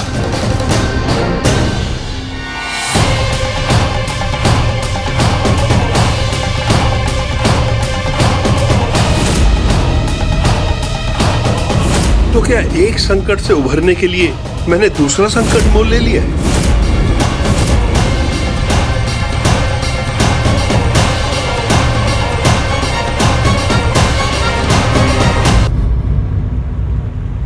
महाराज, विनायक ने आपका विश्वास पा लिया। भक्त नगरी के राजा हैं आप। आपके अंदर भक्ति भाव है। प्रभुत्व का ढोंग करके आपके अंदर विश्वास जगा दिया उन्होंने, ताकि समय आने पर आपका संपूर्ण राजपाट आपसे छीन सके।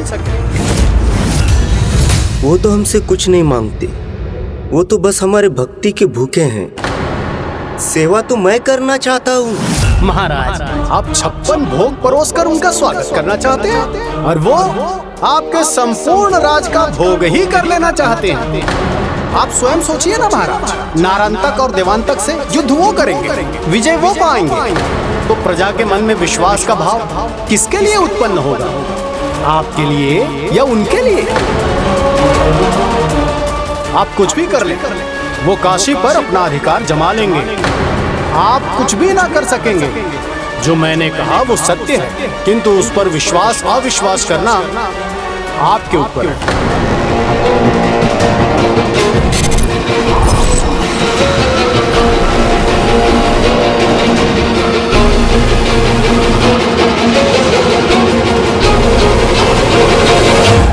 भैया, भाभी,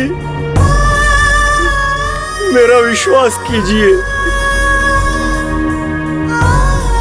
इसके लिए कदापि आपको पछताना नहीं होगा। पछताएंगे महाराज, आप बहुत पछताएंगे। अब आप स्वयं निर्णय लीजिए कि उसको यहाँ से विदा करके आप अपना सर्वस्व बचाना चाहते हैं या उसे यहाँ पर रखकर आप अपना सर्वस्व गंवाना चाहते हैं। आप अपना सर्वस्व गंवाना चाहते हैं। आप अपना सर्वस्व गंवाना चाहते हैं।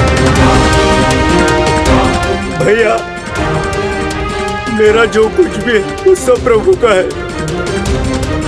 मैं तो अपना सब कुछ खोकर भी एक बार उनकी सेवा का सुख पाना चाहता हूँ। मुझे आज उन्हें भोजन परोसने के लिए कुछ अन्न दे दीजिए। उसके लिए कुछ भी ले लीजिए।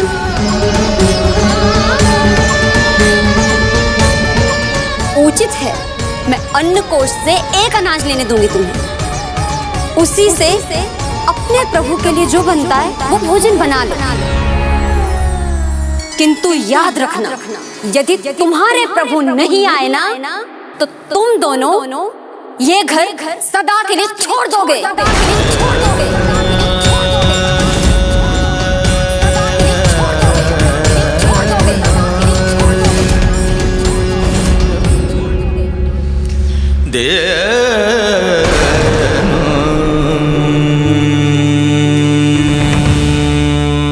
चौंक क्यों गए? तुम्हें तो पूरा विश्वास है ना अपने प्रभु पर, तो फिर शंका किस बात की है? विश्वास है भी और रहेगा भी भाभी। मुझे स्वीकार है, मैं वचन देता हूँ, प्रभु नहीं आए तो ये घर मैं सदा के लिए छोड़कर चला जाऊंगा। तो ये घर मैं सदा के लिए छोड़कर चला जाऊंगा। तो ये घर मैं सदा के लिए छोड़कर चला जाऊंगा।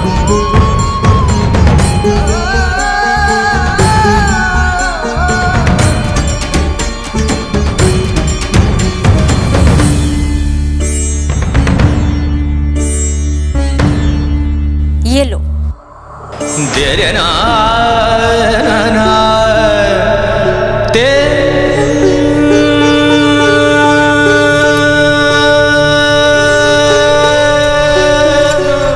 और इससे जो चाहे अपने प्रभु के लिए बना लो, किंतु अपना वचन स्मरण रखना। यदि तुम्हारे प्रभु नहीं आए ना, तो तुम और तुम्हारी ये निठल्ली पत्नी मुझे यहाँ नहीं दिखने चाहिए।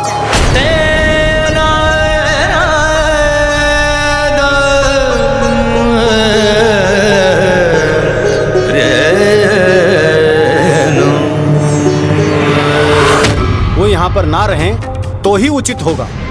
आपको उसे यहाँ से जाने के लिए कहना होगा। आपकी सुरक्षा उसी में है महाराज।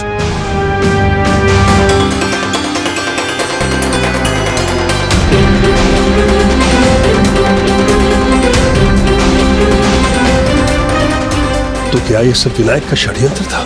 किंतु वो ऐसा क्यों करेंगे? और यदि ये सत्य है तो विनायक को यहाँ से लौटने को कैसे कहूँ? स्वामी, बस इतना सा चावल, इससे भला क्या पकाऊं मैं प्रभु के लिए? खीर के लिए दूध और गुड़ तो है ही नहीं। केवल गुड़ भी होता तो मैं मीठा भात बना देती प्रभु के लिए, किंतु केवल चावल से क्या बनाऊं मैं प्रभु के लिए? वही बनाओ जो प्रभु को रुचकर लगता है। माड़ भात। चावल ही मिले हैं तो इसका अर्थ है प्रभु को माड़ भात खाने की इच्छा हुई। वो कुछ और खाना चाहते तो हमें कुछ और मिल जाता।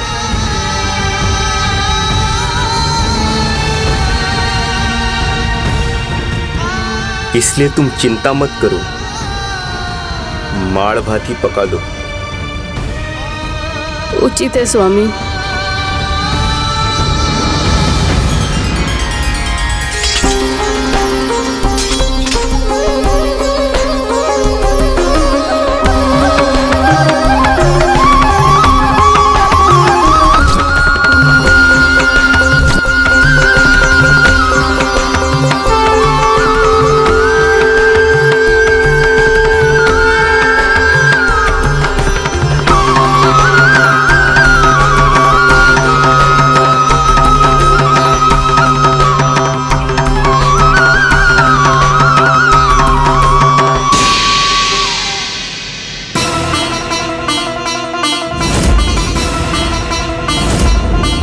विश्वास को जीतकर मुझसे घात तो नहीं करना चाहते विनायक? नहीं नहीं, मुझे सतर्क रहना चाहिए।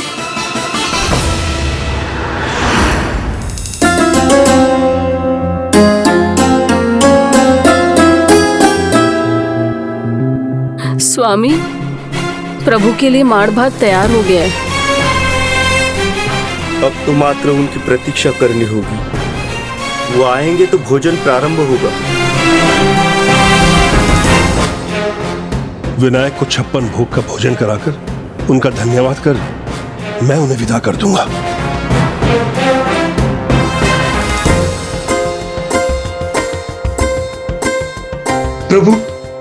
प्रभु शीघ्र आएंगे।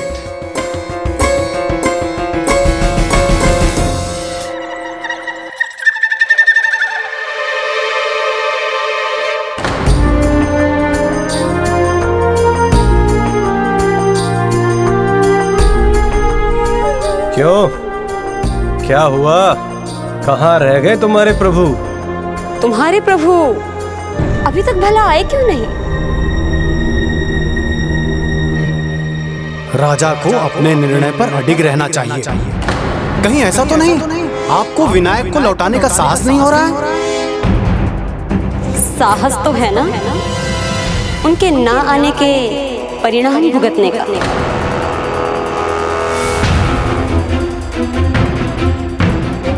ये घर हमेशा के लिए छोड़ने का। आपने उसे लौटाने का साहस नहीं किया ना महाराज, तो आपको अपना राजपाट छोड़ने का साहस करना होगा। आपको अपना राजपाट छोड़ने का साहस करना होगा। आपको अपना राजपाट छोड़ने का साहस करना होगा।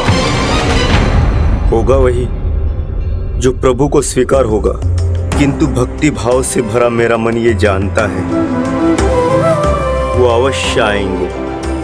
उन्होंने बार बार मुझे स्वयं पर विश्वास रखने को कहा था, किंतु यदि इसके पीछे मेरा राज्य छीनने का षड्यंत्र था तो उसे मैं कदापि पूर्ण नहीं होने दूंगा।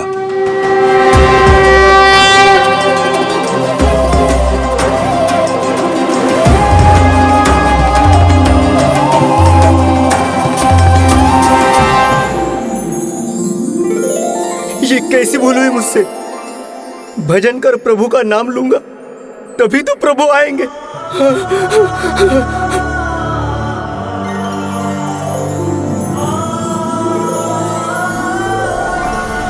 प्रभु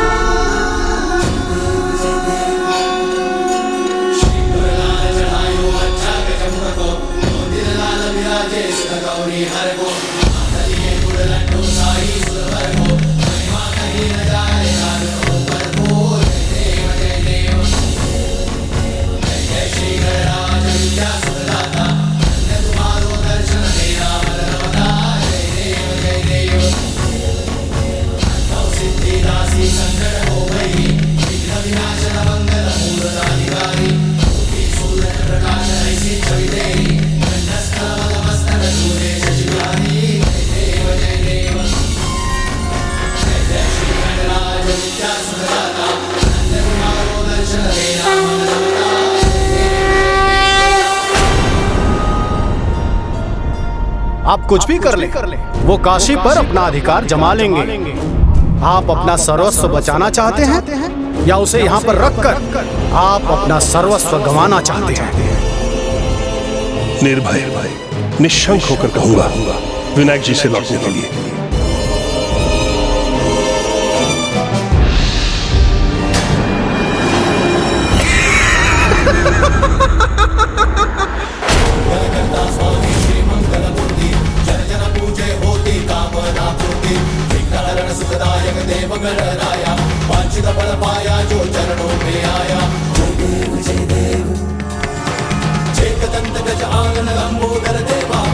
सिद्धि प्रथमेश्वर जगत करे सेवा, मोदक प्रिय विघ्न हरण मूसकी सवारी, गणनायक की जनगण करते जयकारी।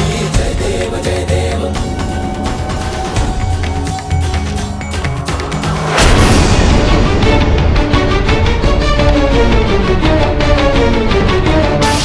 विनायक जी यहाँ नहीं तो कहाँ गए?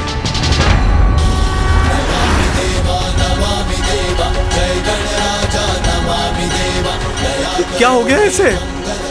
कोई इसे रोको।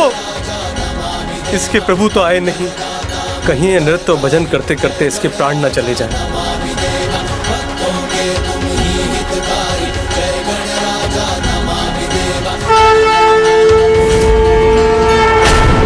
प्रहरी, विनायक जी कहाँ है? वो तो बाहर गए हैं महाराज। उन्होंने बस इतना बताया कि वो किसी परिचित से मिलने जा रहे हैं। परिचित? यहाँ काशी में? यहाँ उनका कौन परिचित हो सकता है?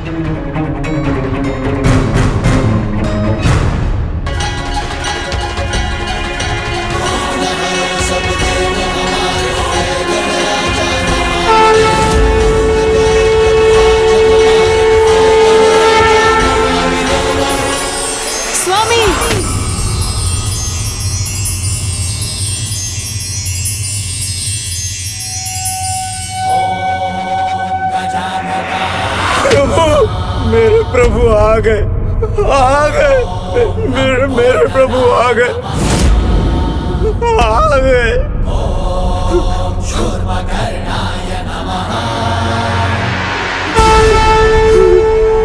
प्रभु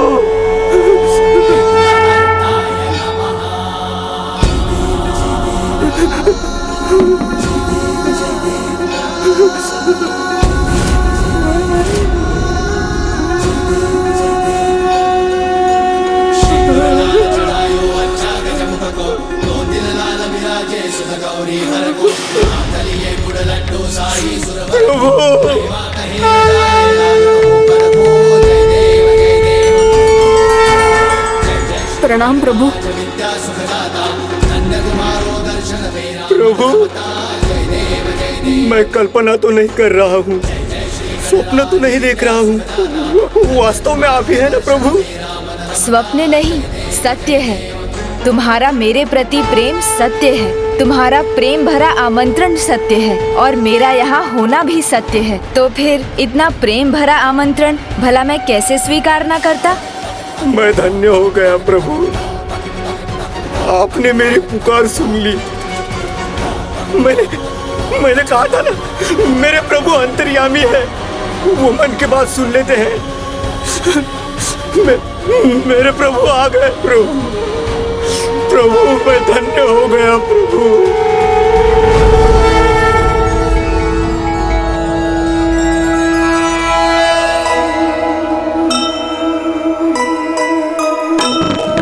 जिसके भी मन में बहे भक्ति की धारा,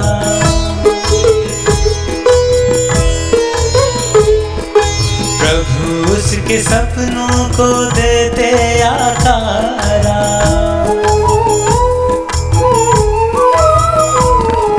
शुक्ल शर्म भी प्रसाद भक्ति का पाए, प्रकट हुए प्रभु दर्श देने को आए।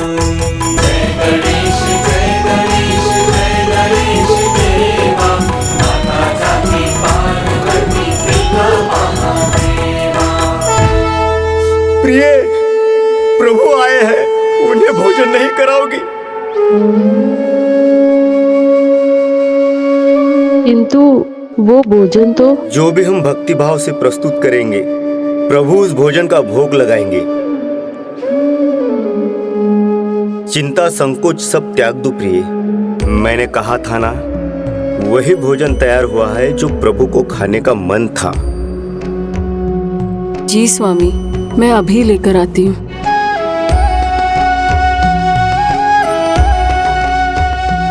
प्रभु आपके लिए माड़ भात बनाया है, अभी अभी तैयार हुआ है, आपको अवश्य आनंद आएगा।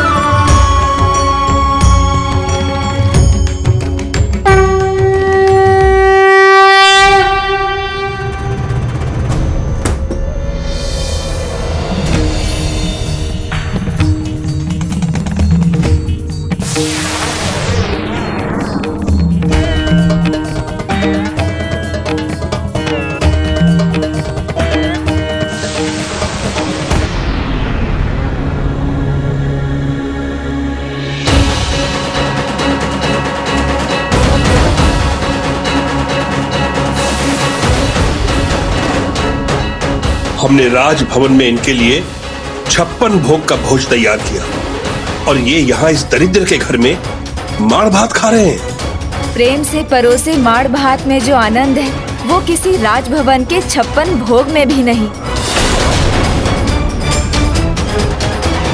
यहाँ आने के पहले हमें कोई सूचना नहीं दी इन्होंने, और अब ये हमारा आतिथ्य का, हमारे भोजन का अपमान भी कर रहे हैं।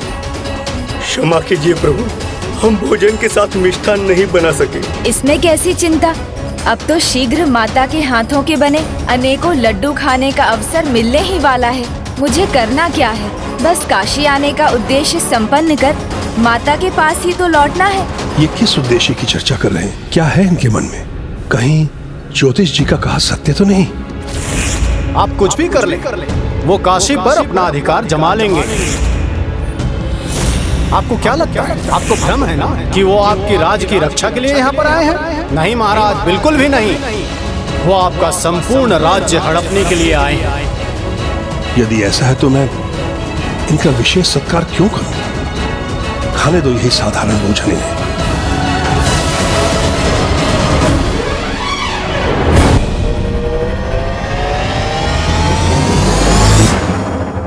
प्रभु, मैं जानता था आप भक्ति भाव के भूखे हैं, ना कि राजसी 56 भोग के। मैंने अत्यंत साधारण भोजन परोसा, पर आपने उसे भी प्रेम से स्वीकार किया। प्रभु, आपका यह भक्त धन्य हुआ। प्रभु, धन्य हुआ।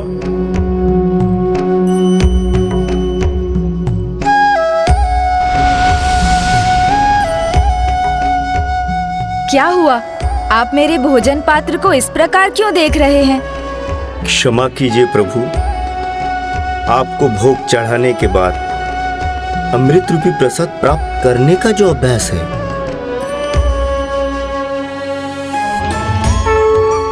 तो फिर ये लीजिए, मेरे हाथों से ही प्रसाद ग्रहण कर लीजिए।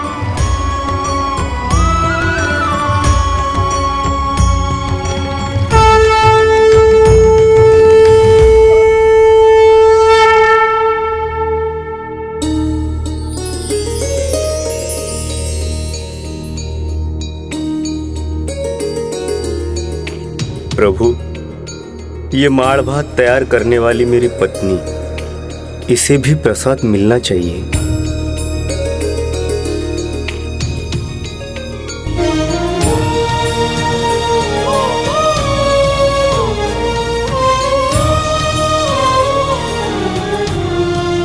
प्रभु, ये मेरा भतीजा है, इसी ने आपके आगमन की सूचना दी थी, इसलिए इसे भी प्रसाद का आशीर्वाद देने की कृपा कीजिए।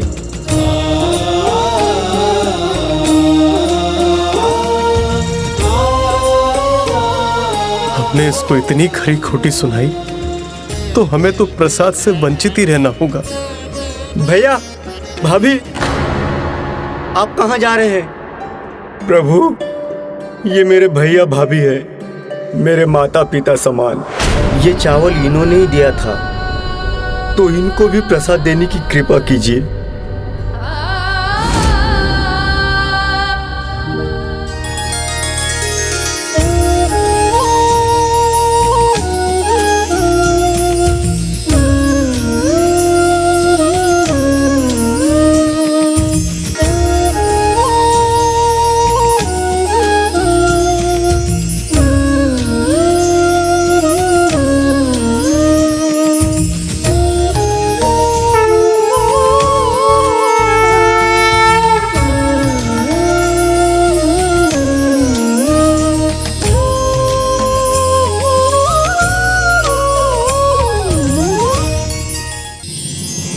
हमें क्षमा कर देना भाई, हमसे बहुत बड़ी भूल हो गई।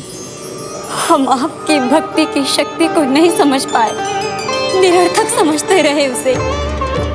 क्षमा कर दीजिए देवर जी।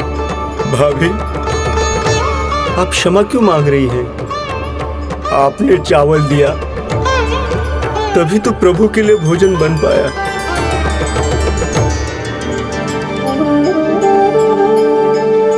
आज मैं समझ गया,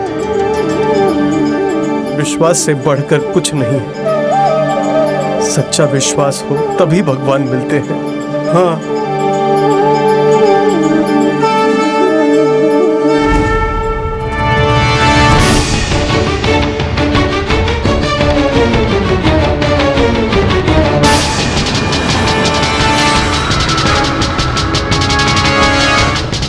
मेरा कार्य संपन्न हुआ। अब जो करना है वो त्रिलोकाधिपति देवांतक को करना है। अब समय आ गया है भ्राता देवांतक कि उस काशी नरेश को मैं स्वयं जाकर उचित पाठ सिखाऊं। तुम भूल रहे हो क्या? वहां विनायक है, काशी नरेश की रक्षा के लिए। प्रणाम माता, प्रणाम पिताश्री। अर्थात उस तुच्छ बालक के अंत का समय आ गया है। पुत्र नरांतक, तुम विनायक का अंत करोगे? इतना सब कुछ होने के बाद उसकी शक्ति और दिव्यता का ज्ञान तो हो गया होगा तुम्हें। इसीलिए पुत्र, विचार करो, अहंकार नहीं, क्योंकि अहंकार सर्वनाश का कारण बनता है। अहंकार नहीं है माता, विश्वास है अपनी शक्ति का, अपने पराक्रम का। हम दोनों भ्राता सभी प्रकार की शक्तियों के स्वामी हैं। तपो शक्ति, अस्त्र शक्ति, बाहु शक्ति, ये सब है हमारे पास। फिर वो तुच्छ सा बालक हमें कोई हानि कैसे पहुंचा सकता है? आप चिंता और संकोच मत कीजिए, नारांतक को जाने दीजिए, क्योंकि मेरे महापराक्रमी भ्राता के आगे वो बालक कदापि नहीं टिक पाएगा। वो बालक हमारे भ्राता को लेश मात्र भी हानि नहीं पहुंचा पाएगा। भ्राता आप जाइए, जाके अंत कीजिए उस काशी नरेश और उसके साथ साथ उसके उस रक्षक बालक का।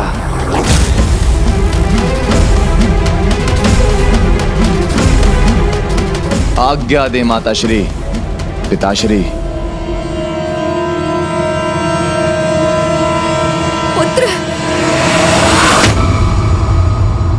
नारांतक और देवांतक की मां के मुख पर यह भय शोभा नहीं देता। भय भी तो उन्हें होना चाहिए जो आपके पुत्रों के विरुद्ध खड़े हैं।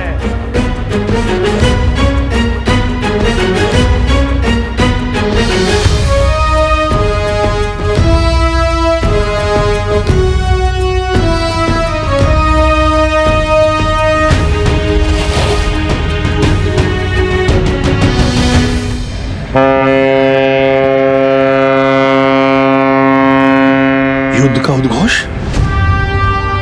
महाराज, महाराज सावधान, शत्रु ने आक्रमण कर दिया। परंतु विनायक जी कहाँ हैं स्वामी?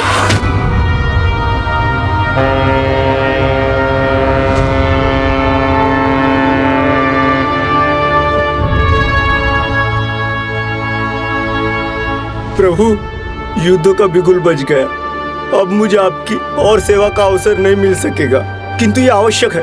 काशी के शत्रु नरांतक और देवांतक का आक्रमण है। काशी नरेश को आपकी आवश्यकता होगी, तो आपको जाना होगा। विनायक जी कहाँ हैं स्वामी? उन्हें तो आपके साथ होना चाहिए। मुझे उन पर पूर्ण विश्वास है, वो आपकी रक्षा करेंगे।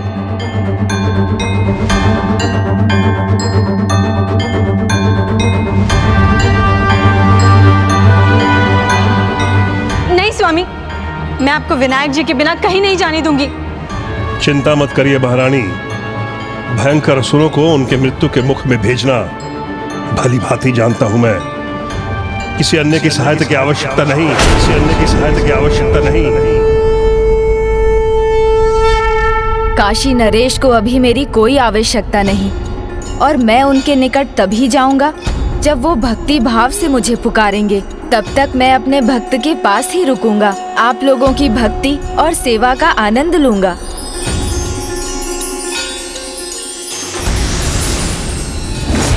डर विश्वास के विपरीत होता है। जब कोई डर जाता है तो भगवान को ये संदेश देता है कि वो उन पर विश्वास नहीं करता। तो क्या इसी कारण प्रभु विनायक काशी नरेश के प्रति इतने कठोर हो गए थे कि वो उनकी सहायता करने ही नहीं गए? बताइए ना प्रभु।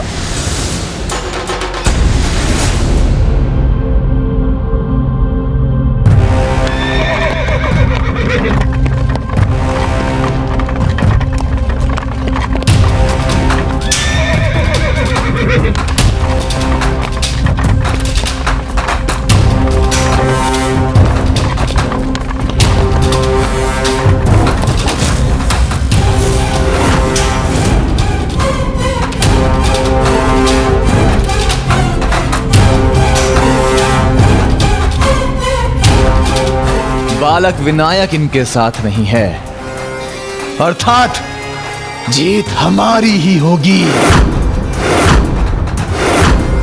काशी नरेश, कहाँ है वो बालक जिस पर तुम्हें इतना विश्वास, इतना घमंड है? जिसके बल पर तुमने महान देवांतक और नारांतक को चुनौती दी है, जरा हमारे सामने लाओ उसे। मुझे अपने बाहुबल पर विश्वास है और तुम पर विजय पाने के लिए मेरी भुजाओं की शक्ति ही पर्याप्त है। शुक्ल शर्मा, आपको मुझ पर विश्वास है या अपनी भक्ति पर? आपके सामने तो मैं अज्ञानी हूँ, परंतु इतना अवश्य कहूँगा, भगवान ही भक्त के भक्ति का आधार है। भक्ति के रूप में भक्त के हृदय में भगवान का वास होता है। यदि भक्त को अपने भक्ति पर विश्वास है तो उसका यही अर्थ है कि उसको अपने भगवान पर अटूट विश्वास है। कभी कभी भक्ति का दंभ करने वाले भक्त भी इस गहराई को समझ नहीं पाते, किंतु आपकी भक्ति ने मुझे आपके पास आने के लिए ही नहीं अपितु आपके पास रहने के लिए भी विवश कर दिया है। मैं आपसे अति प्रसन्न हूँ शुक्ल शर्मा। असुरों को हराना तो बाल्यकाल से ही मेरा प्रिय खेल रहा है और आज भी मुझे उसमें आनंद मिलता है। तुमको परास्त करके आज भी मुझे आनंद आएगा, जिसके लिए मैं अकेला ही पर्याप्त हूँ। तो ठीक है काशी नरेश, अब तुम्हें इस युद्ध में मैंने अकेला नहीं कर दिया तो मेरा नाम भी नारांतक नहीं।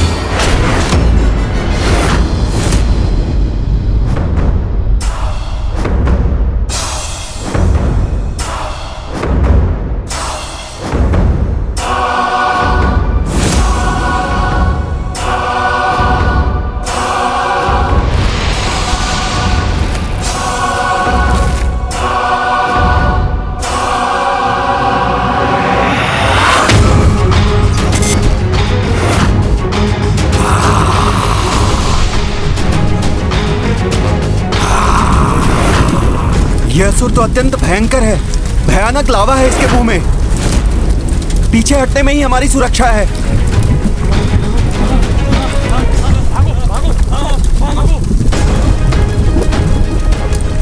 मेरी सेना लौट क्यों रही है?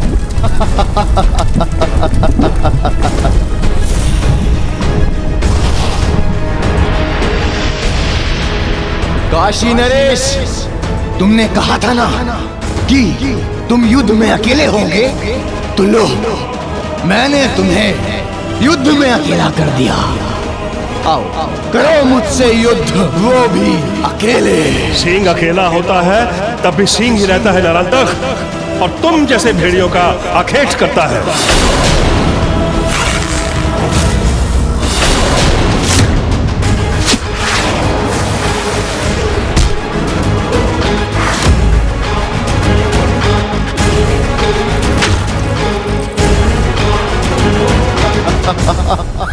वार करो तो किसी शक्तिशाली अस्त्र का काशी नरेश। इन साधारण बाणों से नारांतक का क्या होगा?